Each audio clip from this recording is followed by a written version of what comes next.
Australie. Ah non, pas encore. Ben, on tombe dessus, c'est le jeu, ma pauvre Lucette.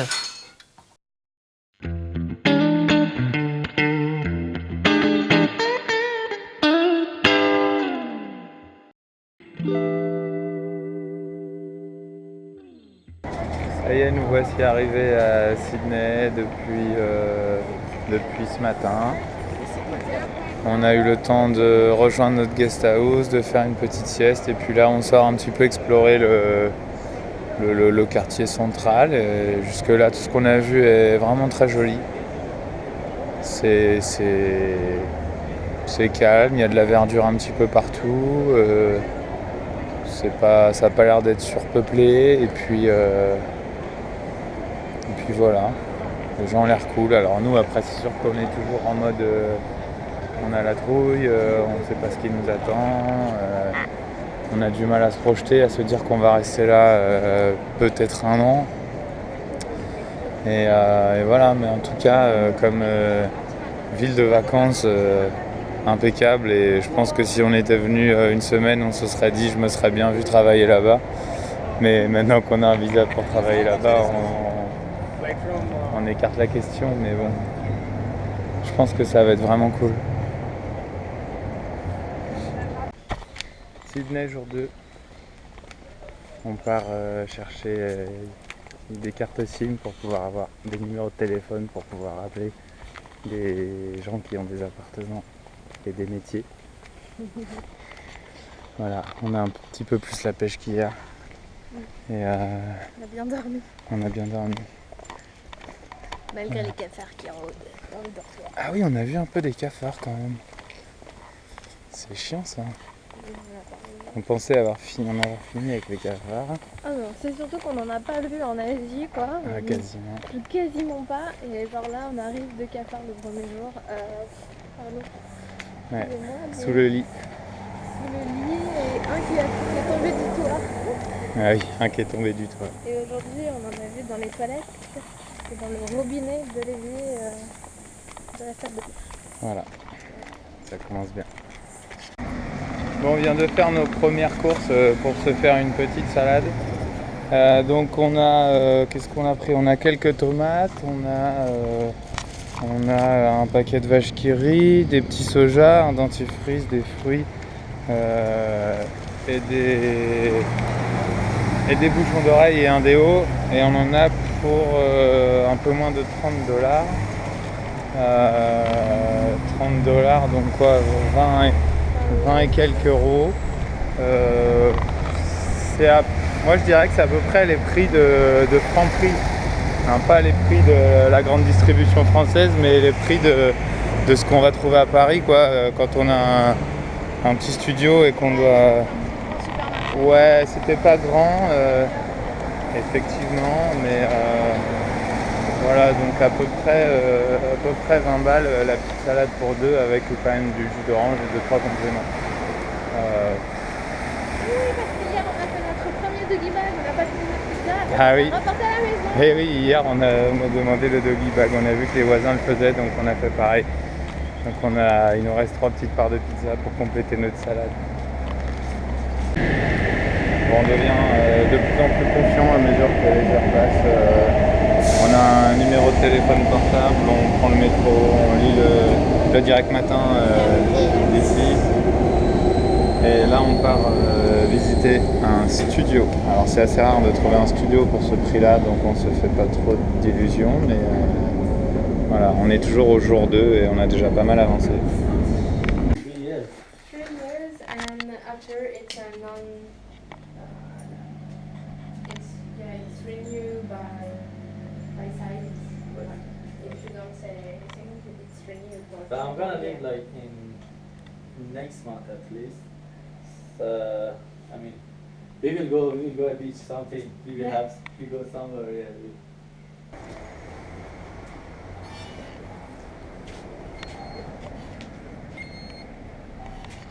Sydney jour 3. Ce coup-ci, on a des espèces de passes Navigo. Alors, Ça marche pas vraiment comme chez nous, c'est une petite carte qu'on acquiert pour rien du tout dans un 7-Eleven et ensuite on y met de l'argent dessus et ça fait que les trajets reviennent moins chers. On a aussi ouvert un compte en banque chacun, ça prend 5 minutes, il n'y a pas besoin d'adresse, enfin il faut l'adresse d'un pote et ça suffit. Et puis voilà. Un truc qui moi me frappe beaucoup, c'est le côté éphémère un peu des choses, c'est-à-dire que c'est vraiment un pays ou en tout cas une ville qui est faite pour ceux qui ne sont pas forcément là longtemps, c'est-à-dire qu'il n'y a aucun engagement sur quoi que ce soit, on peut s'ouvrir un compte en banque fermé du jour au lendemain, ouvrir un portable, un numéro de ligne de téléphone et on s'en sert plus, c'est fini, les locations ça se fait à la semaine.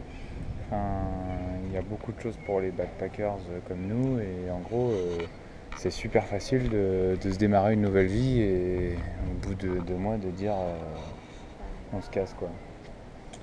Et ce qu'on a fait jusque là en 2 jours, c'est-à-dire ouvrir un compte en banque, avoir un numéro de portable, avoir une carte imaginaire et faire déjà des visites d'appart, c'est un truc qui nous aurait pris plusieurs mois à Paris je pense parce que c'est très long, il faut des tas de justificatifs, de papiers, de machin et là on l'a fait en 2 jours quoi. Il fait pas toujours beau. Voilà, le seul truc que j'avais lu sur Wikipédia sur l'Australie c'est qu'il pleut un jour sur 2, Là, ça fait 2 jours quand même. Voilà. Là on est là depuis 3 jours, il n'y a plus 2 jours donc logiquement demain il va pas pleuvoir et les statistiques seront bonnes. Le problème c'est qu'on a une visite d'appartement dans une demi-heure et qu'il faut qu'on traverse un petit bout de la ville à pied et quand on est parti il n'y avait pas de pluie donc on n'a pas de kawaii ni de parapluie. Il y a vraiment des endroits comme ici qui me font penser à San Francisco, déjà par la densité de population très faible mais également par ces rues qui montent raides. Ça rappelle un petit peu à cette ville. Et j'en avais gardé un très bon souvenir, donc j'espère que ça va être pareil ici. Ça fait 4 jours qu'on est là. On est en galère pour dormir ce soir parce que c'est le nouvel an chinois et la Saint-Valentin. Donc toutes les auberges et tout ça sont full. Oui, parce qu'on parle déjà un petit peu anglais. Hein. Et du coup, Mathieu va nous héberger ce soir pour dépanner. Et à partir de demain, on aura une semaine complète dans la même auberge où on était jusque-là. L'extrême bonne nouvelle du jour, c'est qu'on vient de trouver un appartement pour dans une semaine. Et donc, ça y est, on a trouvé notre petit nid pour dormir qui est juste parfait quoi. On va être donc tout seul avec une maman, une chambre pour nous, une grande salle de bain, un balcon, une piscine privative pour l'immeuble, une salle de sport, un quartier, on est dedans là qui est tout calme, qui est cool, pas très loin de l'endroit où il y a toutes les agences et tout ça, donc pas loin du boulot. Et donc on est juste trop content parce qu'on est là depuis super pas longtemps et qu'on a déjà trouvé notre appart, chose qui encore une fois n'aurait pas été possible à Paris sans monter un dossier énorme. Donc maintenant on va pouvoir se focaliser sur nos petits CV et puis commencer à chercher des boîtes et profiter un petit peu de la ville. Parce que c'est vrai que jusque là on n'avait pas trop la tête à visiter, mais on pensait plutôt à où est-ce qu'on dort ce soir. Donc c'est parti, peut-être même la mer bientôt. Demain on va aller voir la mer.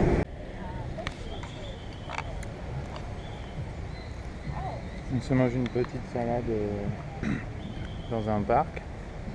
On est samedi midi 13h par là. Et moi en fait je me demande juste où est le piège quoi, parce que il n'y a vraiment pas grand monde, c'est tout calme. Voilà, il y a plein de places.